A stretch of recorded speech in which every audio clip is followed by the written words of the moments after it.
Hello, you're watching English News Bulletin. I'm Bảo Ngọc, and now headlines. Chairman of the State Duma, a Federal Assembly of Russia, concludes today official visit to Vietnam. World Bank notes early signs of Vietnam's economic recovery. Many Vietnamese businesses are surprising pros at an oil and gas industry exhibition in Singapore.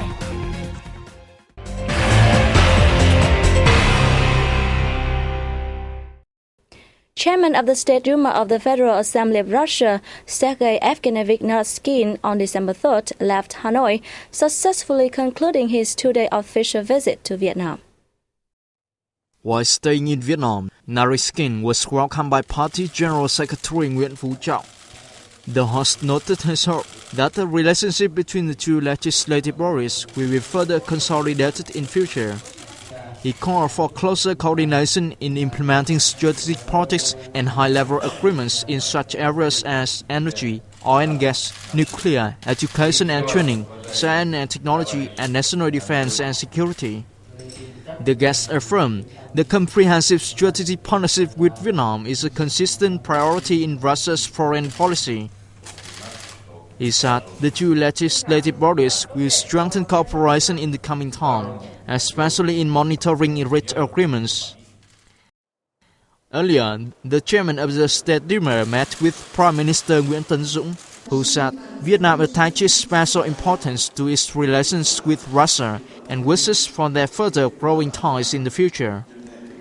He asked both sides to further coordinate and support each other's viewpoints and legitimate interests at international forums. Naryshkin stressed that Russia values the development of bilateral relations in all realms. Regarding the issue, the Russian official reiterated his country's support for Vietnam's stance of using peaceful methods, abiding by internationally recognized principles. President Trương Tấn Sang on December 3rd met with voters in Ho Chi Minh City. We went along to take a look. Voters in District 1 expressed their concern about public and bad debts, whose settlement requires drastic measures.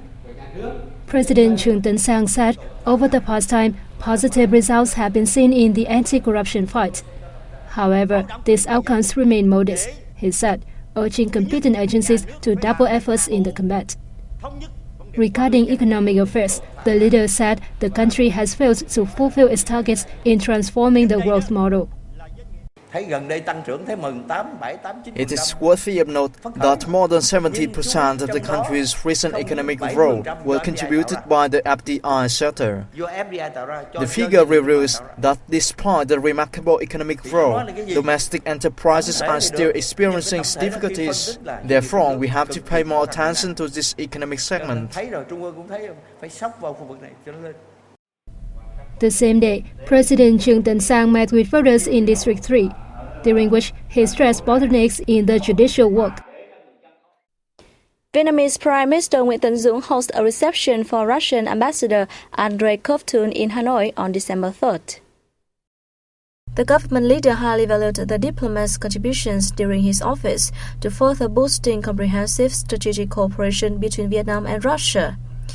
He affirmed Vietnam will spare no effort to work closely with Russia to deepen the bilateral ties in an efficient and pragmatic manner for mutual benefits of the two peoples. For his part, the Russian ambassador stressed that his country always treasures and wants to further foster the two countries' comprehensive strategic cooperation in all fields. He noted the need to soon finalize negotiations for a free trade agreement between Vietnam and the customs unions of Russia, Belarus, and Kazakhstan early next year. He said he believes that the implementation of joint projects in the spheres of oil and gas and nuclear energy will open up a bright future for the sustainable bilateral cooperation in other fields.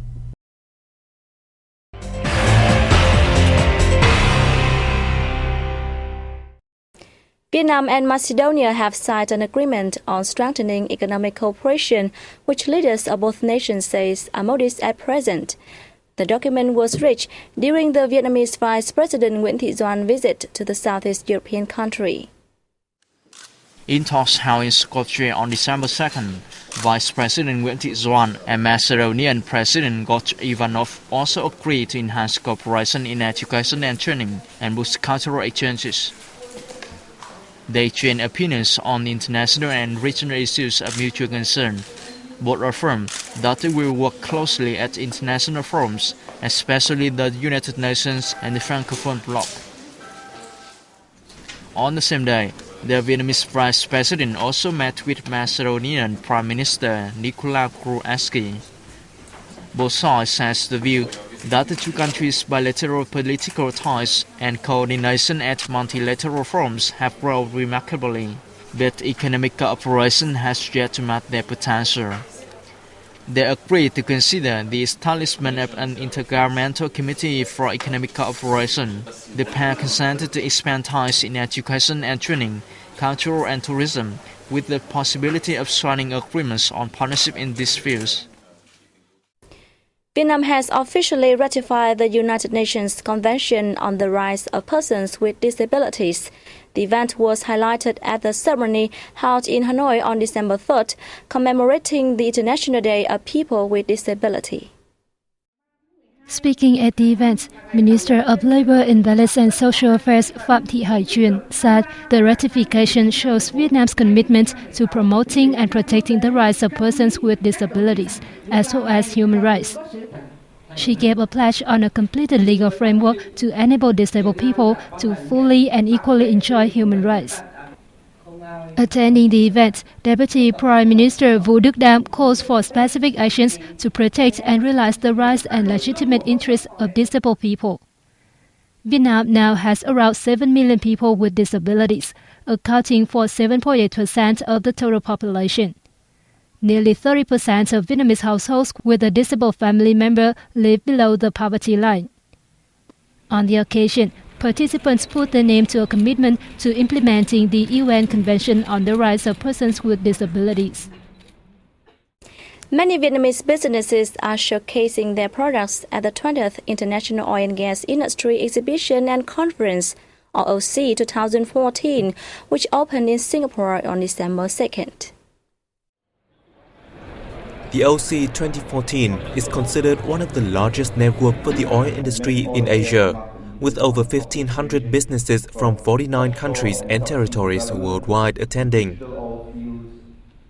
Besides introducing their breakthroughs in the field, the fair also offers a platform for businesses to advertise their mechanical products, affirming the close connection between manufacturing technologies and value chains of the oil industry. The event gathered some first-timers from Vietnam.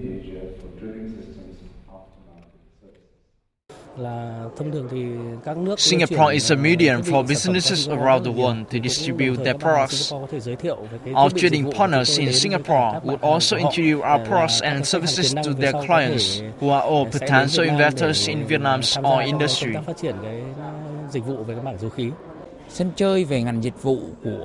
The oil industry requires not only financial capabilities, but also human resources and technological expertise. I believe Vietnam has all of the factors to enter bigger markets in the Southeast Asia and Asia altogether. The OOC 2014 will host 12 seminars discussing long-term distribution and production, as well as natural resource management and cutting-edge technologies for deep water drillings and more. OOC is a biennial trade show that has served the offshore oil and gas market and its support industry since 1976.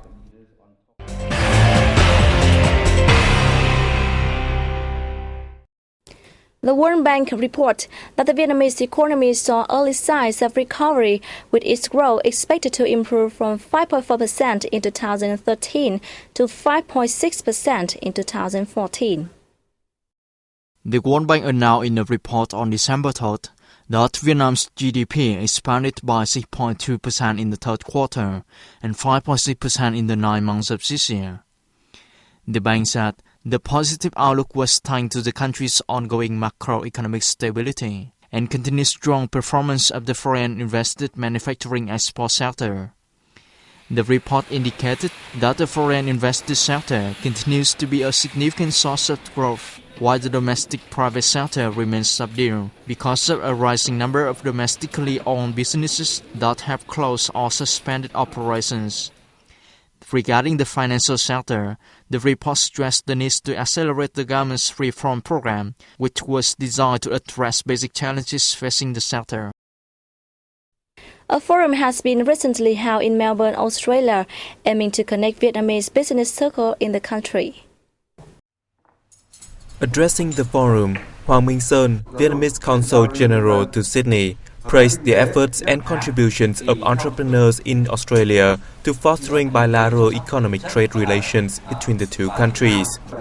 Participants at the event discussed measures to boost Vietnamese exports to Australia. They agreed that Vietnam needs to have clearer and more consistent policies to attract the overseas Vietnamese business community.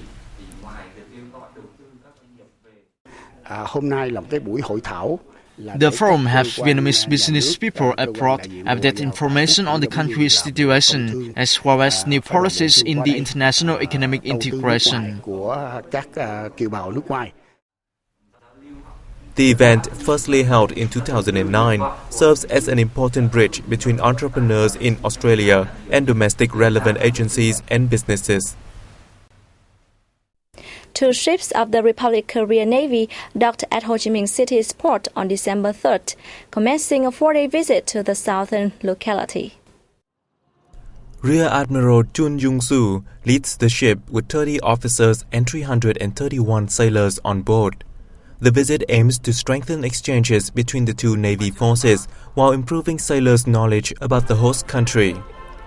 During the stay, the officers and crew members are scheduled to pay a courtesy visit to leaders of the Municipal People's Committee and call on the commands of the Military Zone 7 and the Naval Zone 2.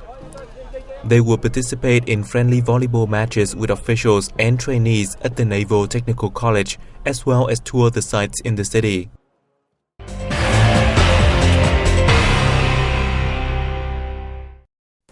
A 6-star luxury cruise ship called the World from the U.S. took 180 tourists to Phu Quoc Island in the southern province of Kiet Giang on December 2nd. Our reporters have more. The ship, hailing from all over the world, have explored Ha Long Bay and Hue Imperial City before landing in Phu Quoc Island, known widely as the Pearl Island.